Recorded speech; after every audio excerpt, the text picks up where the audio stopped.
কি বৃষ্টি যে শুরু হয়েছে বন্ধুরা, আর ভালো লাগছে না বুঝলে। সকালবেলা কোনো রকম কাজকর্ম করেছি, আর এদিকে চলে এসছে সবজি। প্রতিদিনকার কাজ আবার শুরু হয়ে গেছে বাড়ি এসে। তো চলো দেখিয়ে দিই কি বাজার করেছে।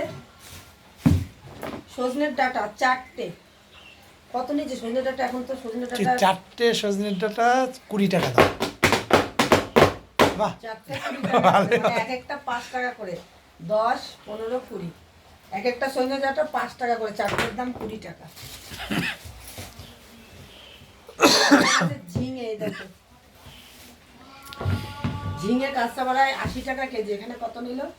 ওই 80 টাকা না 100 টাকা যেন নিল। তো একই দাম হলো, আলাদা আলাদা কি? আর এখানে এনেছে মানকচু, একটু মুখের কাছ থেকে এনেছে, বুঝাই যাচ্ছে এটা মুখের মানকচু। ঠিক আছে, এই যে দেখেছো, মুখের মানকচু দেখে বোঝা যাচ্ছে। আর কি এনেছে? বেগুন। বেগুন কত নিয়েছে? ওই 80 100 টাকা। 100 টাকা কেজি কাঁচা বাড়াতে।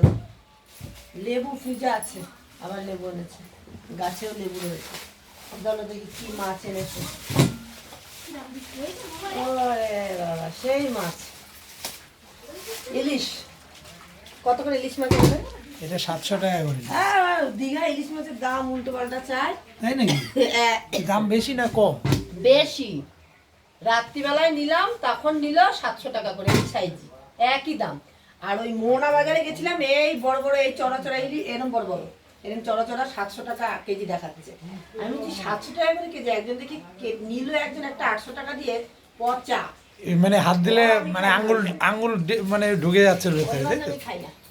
মোহনা বাজারে তোমরা যদি কখনো দীঘায় যাও, মোহনা বাজার থেকে মাছ কেন, আমি বলবো ওই মোহনা বাজার থেকে মাছ কিনবে না। যত রাজ্যের পচা মাছ ওই মোহনা বাজারে বিক্রি হয়, বুঝলে। তবে হ্যাঁ, দীঘার যে বাজারটা আছে, ওল দীঘার যে বাজারটা, ওই বাজারে কিন্তু মাছ খুব ভালো টাটকা মাছ বিক্রি হয়। কিন্তু মোহনা বাজারের মাছ একদম ভালো মাছ, উল্টো পাল্টা দাম, পচা মাছ।